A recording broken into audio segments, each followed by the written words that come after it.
Registration cash number 122/2024 এই কেছটোত আমি দুজন ব্যক্তিক অলৰেডি এৰেষ্ট কৰিছিলোঁ, সুপ্ৰীত বিশ্বাস আৰু বিকাশ বেৰিয়া, আৰু সেই কেছটোৰ তদন্তৰ কালত কালি আমি আকৌ নিখিল আগৰৱাল বুলি তিনিচুকীয়াৰ এজন ব্যক্তিৰ ঘৰত আমি ৰেড কৰিলোঁ আমাৰ খবৰৰ ভিত্তিত, আৰু সেই ৰেডত আমি 62,80,890 rupees আমি আকৌ ৰিকভাৰ কৰিছোঁ, আৰু এই মানুহজনো আমাৰ এই কেছটোৰ এতিয়া তদন্তৰ আওতাত আহিছে।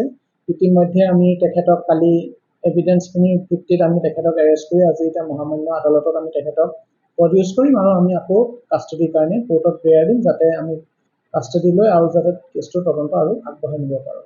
আৰু ইতিমধ্যে এই কেছটোত আমি এতিয়ালৈকে মুঠ 83,64,830 rupees আমি ইতিমধ্যে চিজ কৰিছোঁ, আৰু বাকী তদন্ত আমাৰ আৰু আগবাঢ়ি গৈ আছে।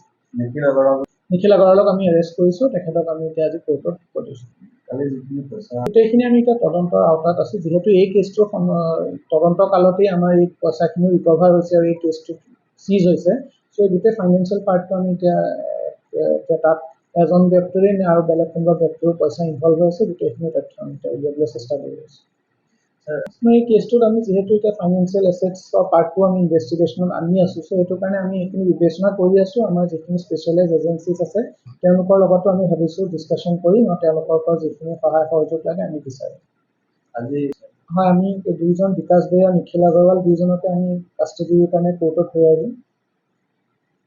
নীতিন বেৰিয়াৰ নামটো বাৰম্বাৰ উত্থাপিত হৈছে, আৰু এতিয়া জানিব পৰা গৈছে যে নীতিন বেৰিয়াই নিজৰ ফেচবুকো চলাই আছে, যিহেতু মানুহে অনলাইন দেখি পাইছে।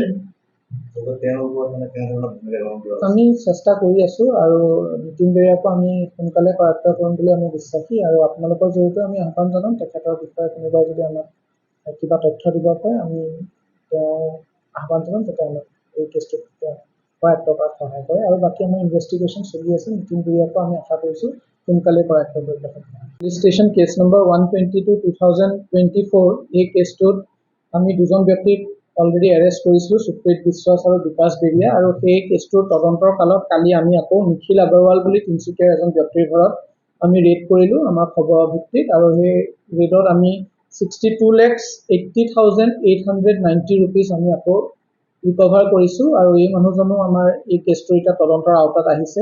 ইতিমধ্যে আমি তেখেতক কালি এভিডেন্সখিনিৰ ভিত্তিত আমি তেখেতক এৰেষ্ট কৰি আজি এতিয়া মহামান্য আদালতত আমি তেখেতক প্ৰডিউচ কৰিম, আৰু আমি আকৌ কাষ্টডিৰ কাৰণে কোৰ্টত প্ৰেয়াৰ দিম, যাতে আমি কাষ্টডি লৈ আৰু যাতে কেছটোৰ তদন্ত আৰু আগবঢ়াই নিব পাৰোঁ।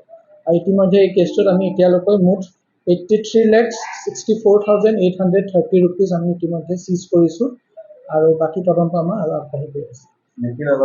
নিখিল আগৰৱালক আমি এৰেষ্ট কৰিছোঁ, তেখেতক আমি এতিয়া আজি কোৰ্টত প্ৰডিউচ কৰিম। গোটেইখিনি আমি এতিয়া তদন্তৰ আওতাত আছোঁ, যিহেতু এই কেছটোৰ তদন্ত কালতেই আমাৰ এই পইচাখিনি ৰিকভাৰ হৈছে আৰু এই কেছটো চিজ হৈছে। চ' এই গোটেই ফাইনেন্সিয়েল পাৰ্টটো আমি এতিয়া তাত এজন ব্যক্তিৰে আৰু বেলেগ কোনোবা ব্যক্তিৰো পইচা ইনভল্ভ হৈছে, গোটেইখিনি তথ্য আমি এতিয়া উলিয়াবলৈ চেষ্টা কৰি আছোঁ। এই কেছটোত আমি যিহেতু এতিয়া ফাইনেন্সিয়েল এছেটছৰ পাৰ্টটো আমি ইনভেষ্টিগেশ্যনত আনি আছোঁ, চ' সেইটো কাৰণে আমি এইখিনি বিবেচনা কৰি আছোঁ। আমাৰ যিখিনি স্পেচিয়েলাইজ এজেঞ্চিজ আছে তেওঁলোকৰ লগতো আমি ভাবিছোঁ ডিছকাশ্যন কৰিম, আৰু তেওঁলোকৰ পৰা যিখিনি সহায় সহযোগ লাগে আমি বিচাৰিম। আজি হয়, আমি দুইজন বিকাশ বেৰিয়া, নিখিল আগৰৱাল দুইজনকে আমি কাষ্টডিৰ কাৰণে কোৰ্টত প্ৰেয়াৰ দিম। নীতিন বেৰিয়াৰ নামটো বাৰম্বাৰ উত্থাপিত হৈছে, আৰু এতিয়া জানিব পৰা গৈছে যে নীতিন বেৰিয়াই নিজৰ ফেচবুকো চলাই আছে, যিহেতু মানুহে অনলাইন দেখি পাইছে। আমি চেষ্টা কৰি আছোঁ, আৰু নীতিন বেৰিয়াকো আমি সোনকালে কৰায়ত্ব কৰিম বুলি আমি বিশ্বাসী, আৰু আপোনালোকৰ জৰিয়তে আমি আহ্বান জনাম তেখেতৰ বিষয়ে কোনোবাই যদি আমাক কিবা তথ্য দিব পাৰে আমি তেওঁ আহ্বান জনাম যাতে আমাক এই কেছটোত কৰায়ত্ব কৰাত সহায় কৰে, আৰু বাকী আমাৰ ইনভেষ্টিগেশ্যন চলি আছে। নীতিন বেৰিয়াকো আমি আশা কৰিছোঁ সোনকালে কৰায়ত্ব কৰিবলৈ সক্ষম হ'ম।